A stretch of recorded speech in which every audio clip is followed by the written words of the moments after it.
You were born 500 meters deep in freezing darkness, and the very first thing your mother does is abandon you forever. You hatch inside her, but the moment you're released into the ocean, she swims away without looking back. You are a Greenland shark. The water here is cold enough to kill, but your tissues are soaked in natural antifreeze. You aren't built for speed, you are built to endure. You drift in silence, completely alone, waiting for the dead to fall from above. Your metabolism is the slowest of any predator on Earth. You can go months without a single meal. You drift at a sluggish pace, barely burning energy, just holding your place in the void. But finally, you spot it, a dead fish spiraling down in the gloom. It's rotten, soft, and perfect. You open your jaws to feed, but you aren't the only one watching. A shadow moves beside you. It's your own sibling. You don't recognize them, and you don't care. You both lock on to the carcass, matching angles, silently shadowing the prey. Suddenly, you both lunge. Your heads collide with a dull thud in the darkness. It's not enough to kill, but it's enough to knock you off course. The fish spins away into the abyss. Your sibling vanishes back into the murk. You missed your meal.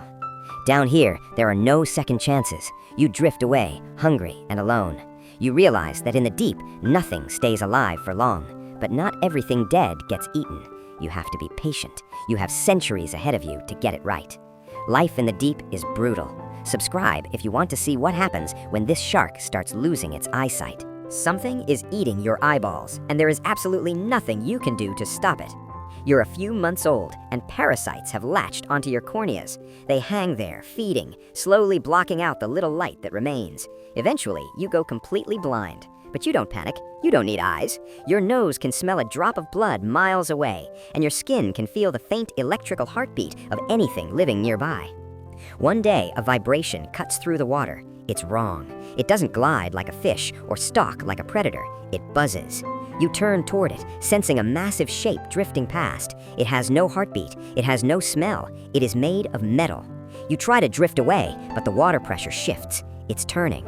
The hum gets louder. This thing is following you. You dive deeper into the crushing blackness, but the metal beast mirrors your movement perfectly. It doesn't breathe, but it feels like it's watching you. You push yourself into the thickest, heaviest water you can find, angling down until the pressure becomes immense. Finally, the hum fades. The artificial presence disperses. You don't know what a submarine is, but you know it didn't belong here. In a world of flesh and bone, that was something else entirely. You drift back into the silence, blind but alive, mastering the art of being invisible. Humans are invading the deep. Hit like if you think we should leave these creatures alone, and wait until you see what falls from the surface next. Why is there a massive, bloated moose carcass floating at the bottom of the deepest ocean? You are a few years old now. A scent trail hits you, thick, unfamiliar, and irresistible. You follow the current for miles until the shape forms in your mind. It's a moose, drowned and sunk from the surface world. It is an impossible feast. Smaller scavengers scatter as you approach. You sink your teeth into the thick flesh, tearing away a massive chunk. You drift back to swallow, satisfied. But the deep ocean demands a tax. Something wraps around your tail, fast, slimy, and incredibly strong. A sharp beak stabs into your side. It's not a fish, it's a squid, a nightmare of arms and no bones. Panic flares. You twist violently, thrashing against the grip of the tentacles. The squid releases you, flashing a dark, unblinking eye before it darts behind the moose carcass. It's claiming the prize. You are bleeding, and the water smells of your own blood. You could fight, but a damaged shark is a dead shark. You back away slowly, surrendering the meal. You sink lower into the dark, nursing the stab wound on your flank. You learned a valuable lesson today. Finding the food is only half the battle. Keeping it is the hard part. The squid won this round. Comment Team Shark or Team Squid below, and subscribe to see what happens when you try to eat a whale. You just tried to take a bite out of a dead whale, but you made one fatal mistake. It wasn't dead. You find a sperm whale lying motionless on the sea floor. It's a mountain of meat. You circle it. No movement. You approach from below, jaws opening to take the easiest meal of your life. You bite down hard, twisting to tear the flesh. Suddenly, the mountain shudders. A massive eye opens. It was just sleeping. The water explodes. The whale's tail swings like a wrecking ball. It slams into your side, sending you flying across the sea floor. You are dazed, but you see the tail coming back for a killing blow. You scramble upward, fleeing into the currents, escaping with a bruise that will last for decades. You survive, and time blurs. You are now 150 years old. You are finally an adult.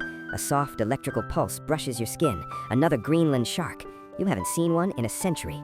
You don't speak, you don't nuzzle, you drift side by side, mate quickly, and then immediately drift apart forever. There is no romance in the deep. You leave your offspring behind without ever seeing them. Your duty is done. You turn back to the void, destined to swim alone for another 200 years. The solitude isn't sad, it's simply how you survive. Imagine waiting 150 years just to go on one date. Share this with someone who complains about being single, and stick around for the tragic ending. You have survived for 400 years, outliving empires and kings, but today is the day you finally die. You are ancient. You smell fresh blood, a seal carcass, but a six-gill shark is already there. It's younger and faster. It attacks you, tearing your side open. But you are old and wise. You twist, locking your jaws onto its gills, ripping a massive wound. The six-gill flees. You won the fight, but you were bleeding. You retreat to the rocks to heal, but the water pressure shifts ominously. Fast shadows surround you. They're coordinated, they're intelligent. Orcas, the wolves of the sea. You try to run, but they hit you from below, flipping you upside down. You enter tonic immobility, paralyzed by being inverted. You can't move, you can't fight. The orcas take their time. One rips off your fin, another tears at your jaw. You feel your 400-year-old life spilling out into the water. The kings of the ocean have come to collect. They eat the best parts and leave the rest of you to sink. Your body settles on the seafloor, exactly where you started 4 centuries ago. You won't be remembered, but your body will feed the next generation of deep-sea life. The cycle is brutal, but it is perfect.